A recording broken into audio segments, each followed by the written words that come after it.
यार एक बंदा तेरे तरले कर रहा है, तेरियां मिन्नतां कर रहा है, तेरे पैरी पै रहा है, तेरे कोलों मंग भी कुछ नहीं रहा, बस तेनू कह रहा है कि तू मेरे नाल गल कर रहा है ते तू यार उन्हें इग्नोर कर रहा है।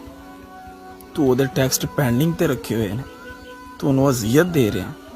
यार बड़ी डाडी अजियत है, नज़रअंदाज होना बड़ी डाडी अजियत है। तू नहीं जानता उस अजियत नू, जिहड़ी अजियत तो तेरे कोलों इग्नोर हो के फील कर रहा हुंदा ना, तू नहीं जानता इस अजियत। गल है नहीं कि उन्होंने मयसर नहीं है, उन्होंने मयसर होंदे ने इर्द गिर्द लोग, लेकिन वो सिर्फ तेरे कोलों जलील इस करके हो रहा होंदा है कि वो तेरे नाल मोहब्बत करता है। खुदा का नाम है यार, चाहने वालों की कदर कर दे। ये लोग बड़ी मुश्किल से मिलते हैं, अगर ये खो गए तो आप बहुत पछताएंगे। ये बात मेरी लिख के पास रख लें, अगर चाहने वाले खो गए तो कल को आप बहुत पछताएंगे।